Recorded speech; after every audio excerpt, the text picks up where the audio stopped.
For some of you, this may be a familiar story.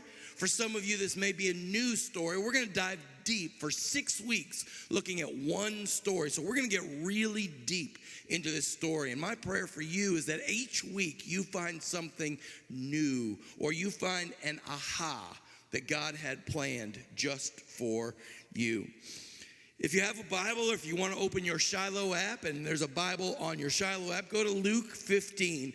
And while you're looking for that, let me give you a little context about what's happening in this story. The Bible tells us that Jesus tells 3 stories in this chapter. The first one is the story of the lost sheep. You know, if you have 99 sheep and you're missing one, won't you leave the 99 and go out and find the other one and bring it back and celebrate?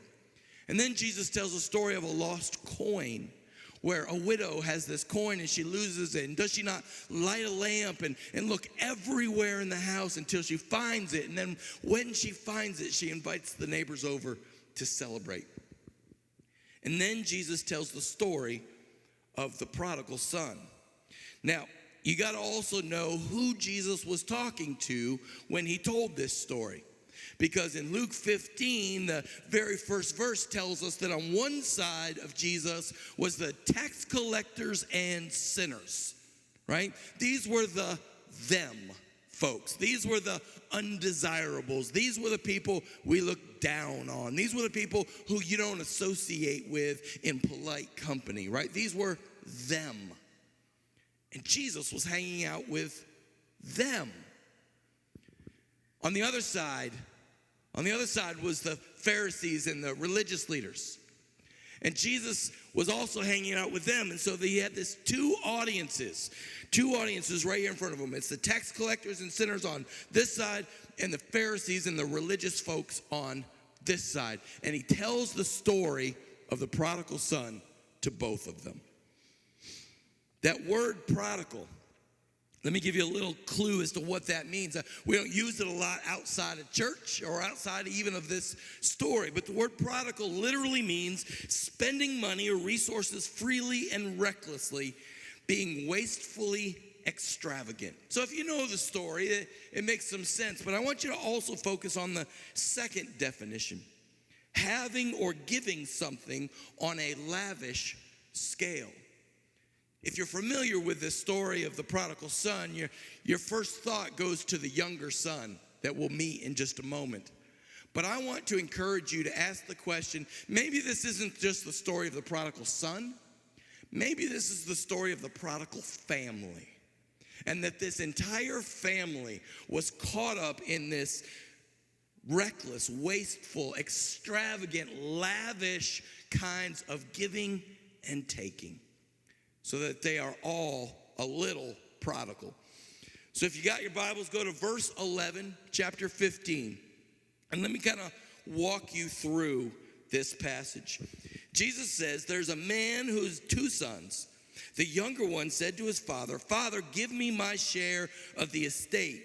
So he divided his property between them.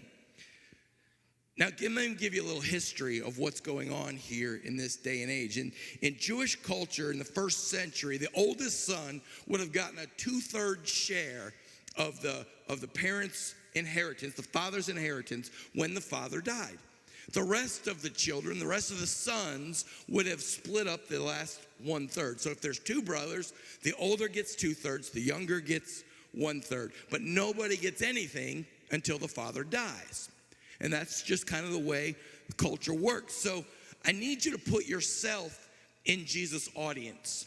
You're a first century Jewish person who you understand the rules. You understand how this works. You also understand that we're not that far away from Leviticus, where it says a disrespectful child should be dragged into the city streets and stoned to death, right? So we still have some of that. Some of you parents are like, really? Where's that at?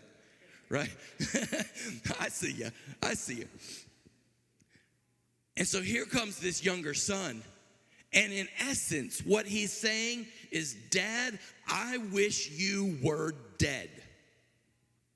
That's what he's saying.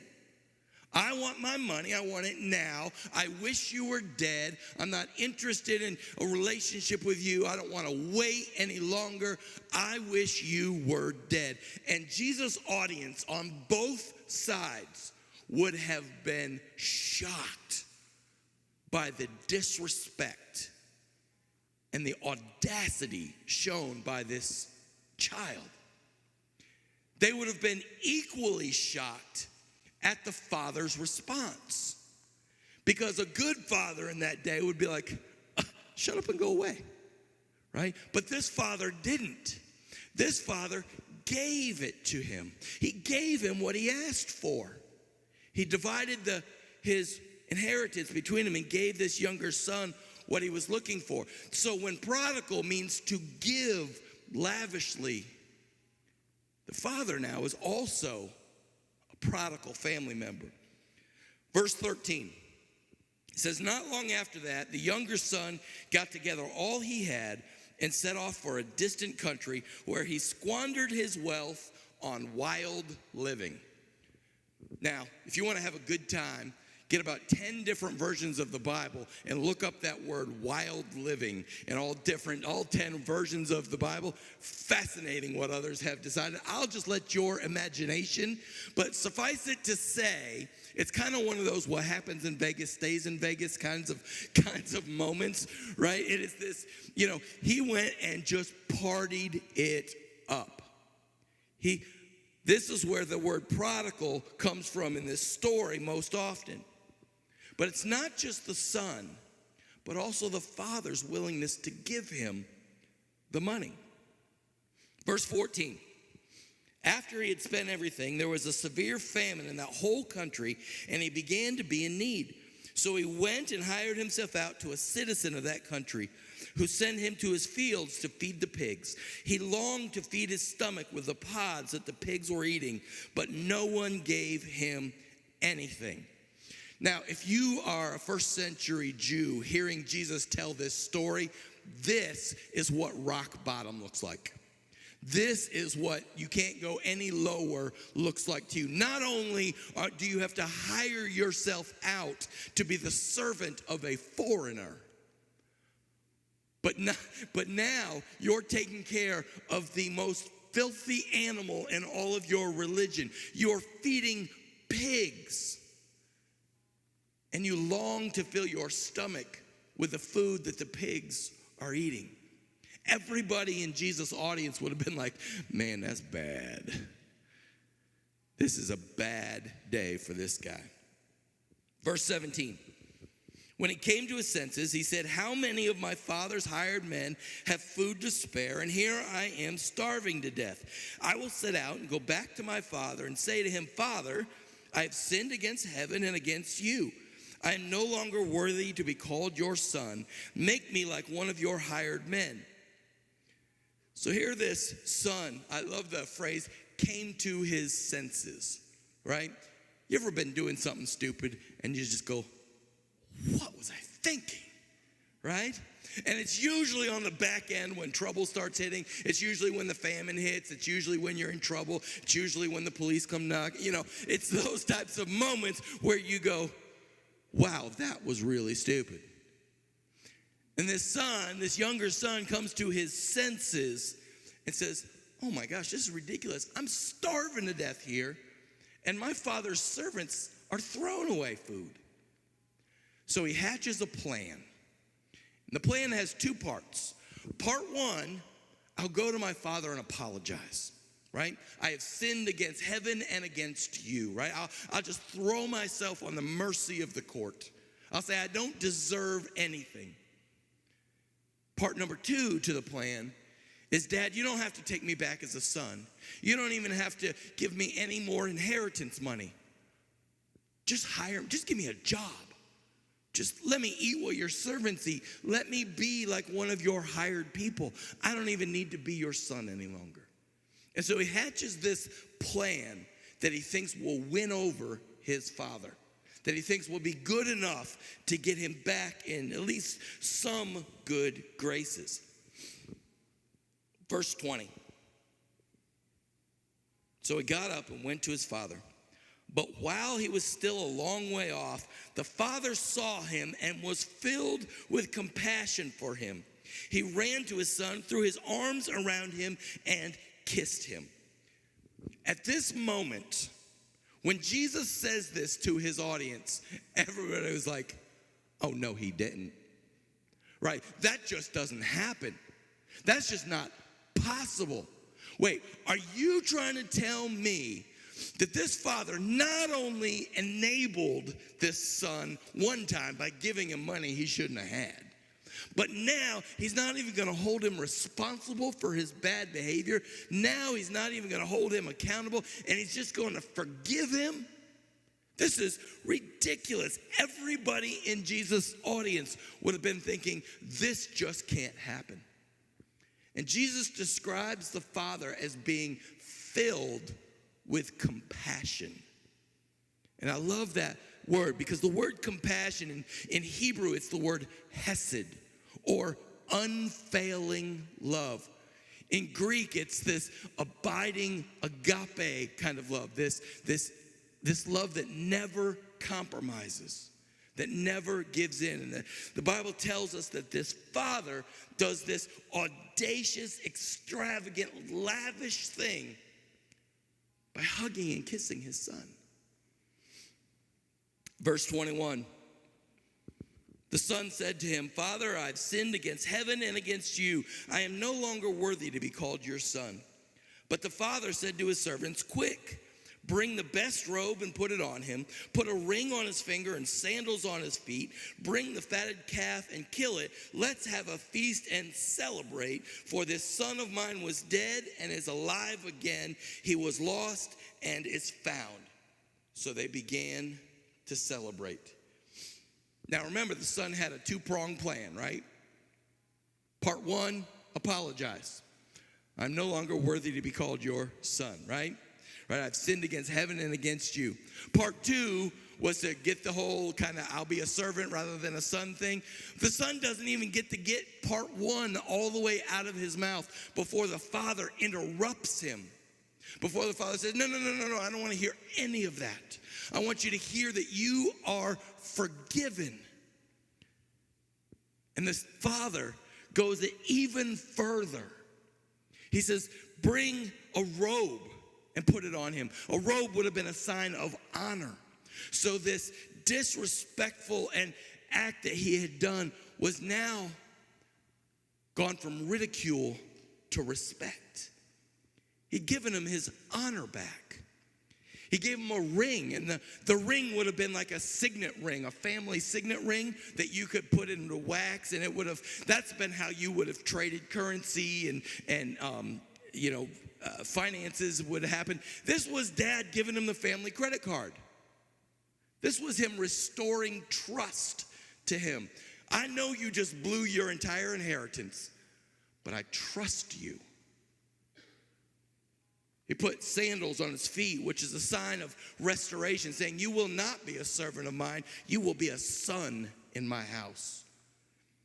And he killed the fatted calf, which would have been this extravagant, extreme way of celebrating, only for the most special of days, for the most amazing of people and opportunities. That's when you would kill the fatted calf.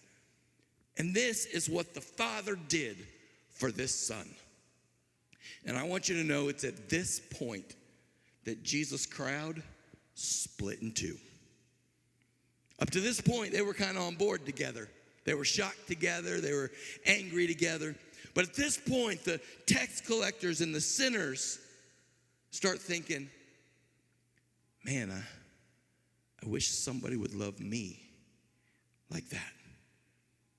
Man, I wish I could experience that kind of grace. I've been where this younger son is. I've broken the rules. I've done the thing, the disgraceful thing. I have been there, and nobody has ever treated me with that kind of grace and love. But you got to know that on the other side of Jesus, the religious folk, right, the Pharisees and the people who thought they had it all together, Jesus is starting to lose them. Right? Because they're like, oh no, oh no, this is not okay. This is bad form. Not only is this bad religion, that's just bad parenting, right? This is terrible. The father should not be doing this. There should be consequences. We have an order to things. You follow the rules, and when you don't, you pay the consequences. And here this father is just welcoming this son home. And so you got the tax collectors and sinners over here kind of leaning in, and you got the religious folks over here kind of leaning out, because this just doesn't sound right to them. So Jesus wants to pull them back in. And so enter the older brother. Verse 25. Meanwhile, the oldest son was in the field. And when he came near the house, he heard music and dancing. And he called one of his servants and asked him what was going on. Your brother has come home, he replied, and your father has killed the fatted calf because he has him back safe and sound. The older brother became angry and refused to go in. So his father went out and pleaded with him. But he answered his father, look, all these years I've been slaving for you, never disobeyed your orders, yet you never gave me even a young goat so that I could celebrate with my friends. But when this son of yours who has squandered your property with prostitutes, oh, it just got real now, comes home, you kill the fatted calf for him.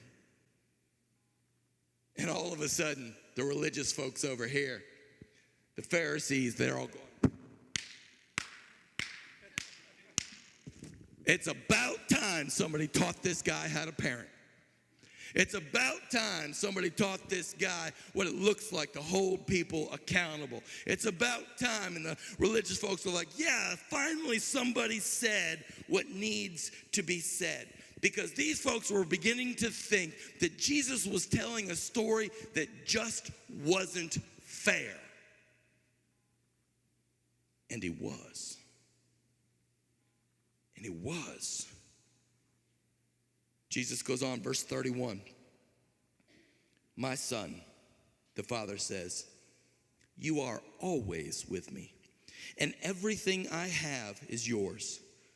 But we had to celebrate and be glad because this brother of yours was dead and is alive again. He was lost and is found. Now, everyone in Jesus' audience is kind of dumbfounded.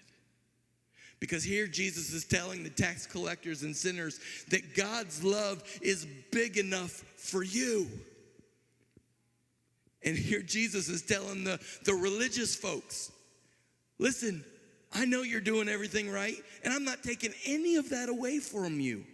But you don't have to push others down to elevate yourself.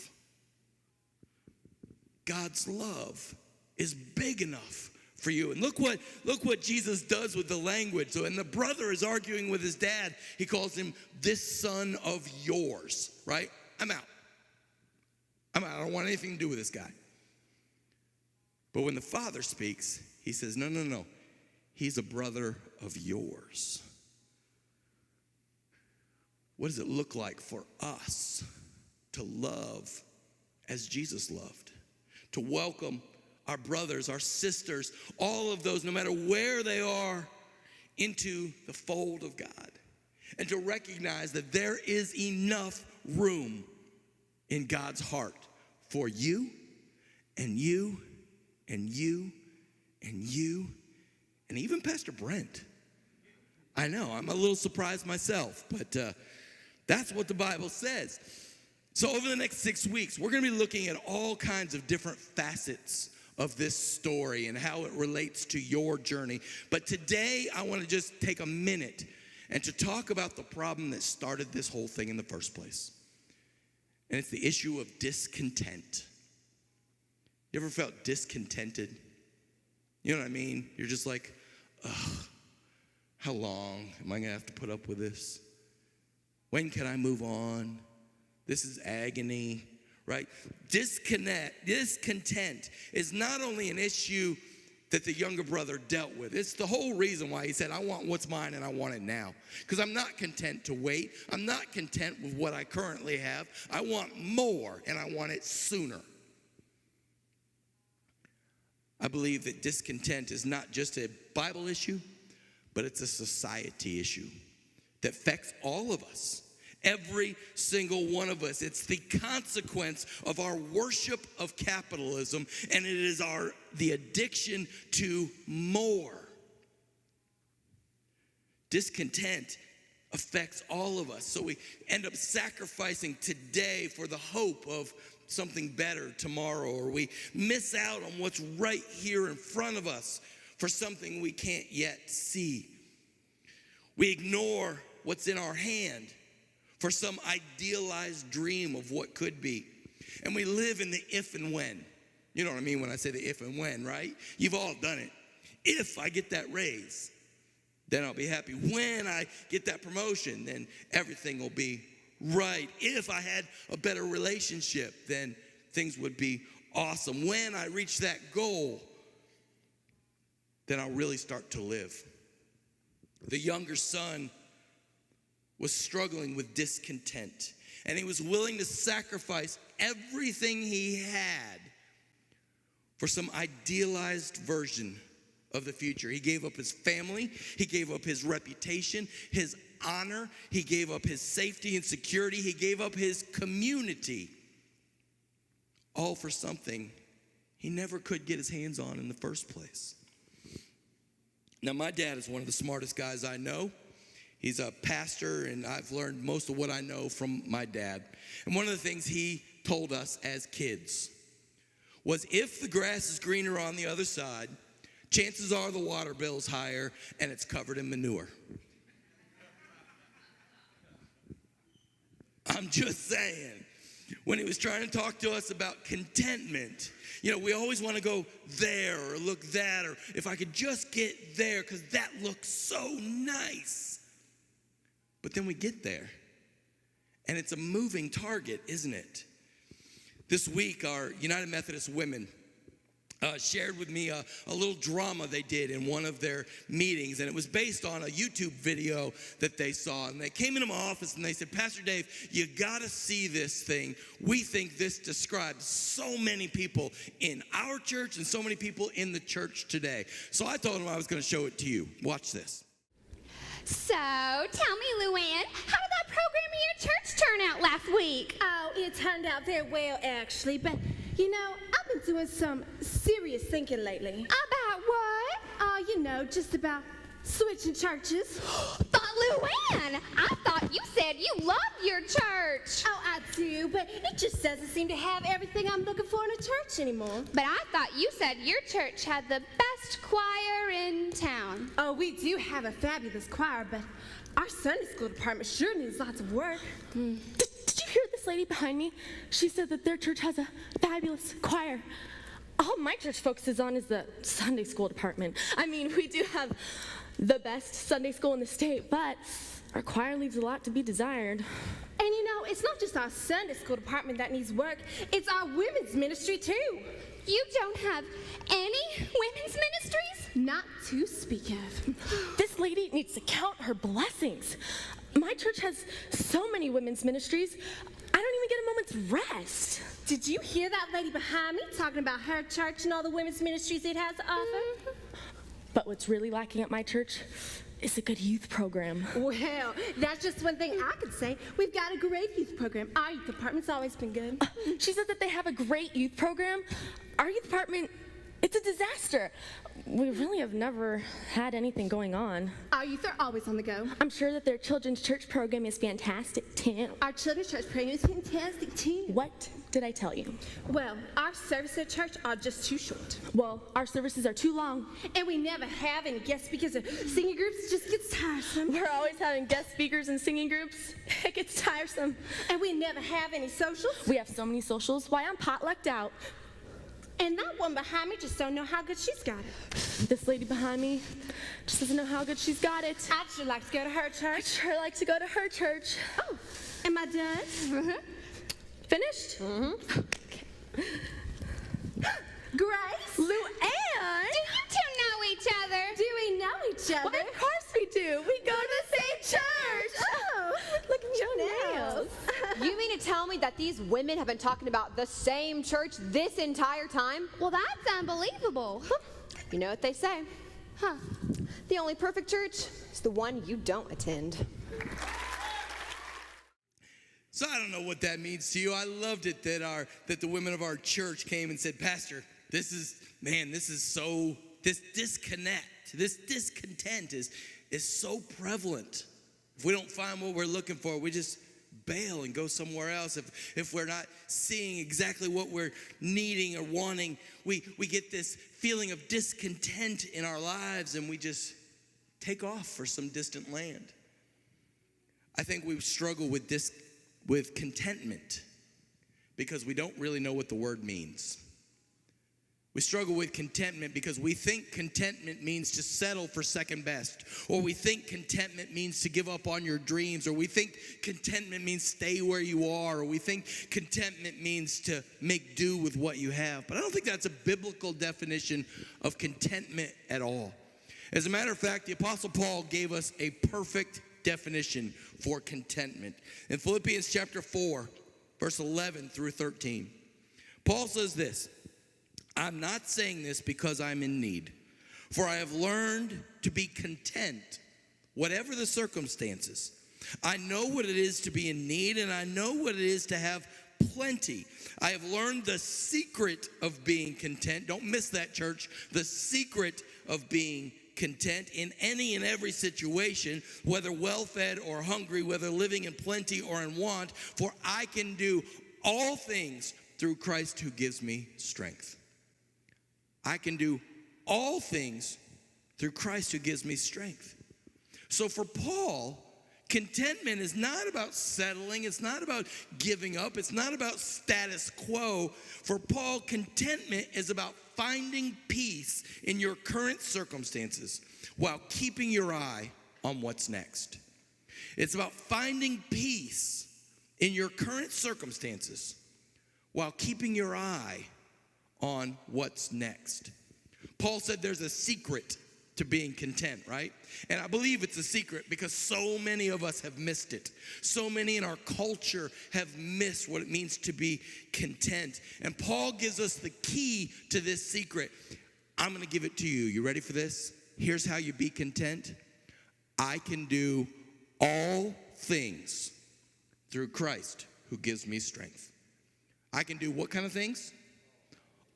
All things. And all means all. So that if Christ is calling me to be patient, if Christ is calling me to wait upon the Lord, if Christ is calling me to be still and know, if Christ is calling me to bloom where I'm planted in this season of chaos or pain, then I can do that. Not on my strength, but because of Christ's strength in me. On the other hand, if Christ is calling me to go, if Christ is calling me to move, to go to a new place, to do a new thing, to step into a new season, if God is calling me to join Rick and Jen over in Cambodia, serving, helping kids find rescue from human trafficking, it scares me to death. But I can do all things through Christ who gives me strength. So I guess here's my challenge to you today. It's simply to spend this season listening to the voice of God. Listening to the voice of God. Because when we get God's voice and our voice confused, we end up in a distant land feeding pigs.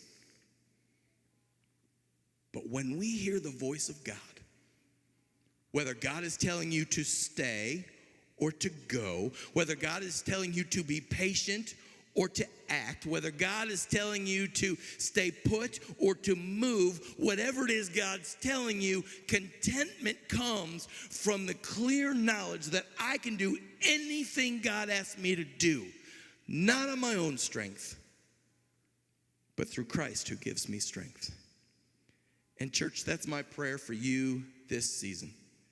That you find that strength that it takes to stay when the Spirit says stay, to move when the Spirit says move, to wait when the Spirit says wait, to go when the Spirit says go. And when you find your strength failing,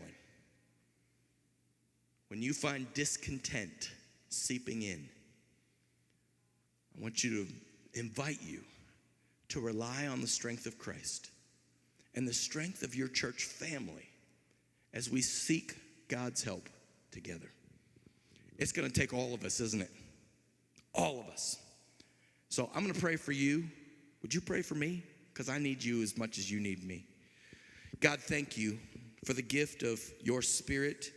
Thank you for reminding us of all of the gifts that you give us, that you lavishly and abundantly and extravagantly pour out your grace and your love on us, though we never even got a chance to apologize. We never even got a chance to tell you our plan for restoration. We thank you for running up to us and placing a big wet kiss on our face. And we thank you for the grace that you have demonstrated through your Son, Jesus, who gave everything for us so that we can give our lives for you. Forgive us, God, when we don't think we have the strength. Give us strength beyond our own, strength that only Jesus can provide. And teach us, God, what it means to follow you when we once were lost and now we're found. In Jesus' name, amen.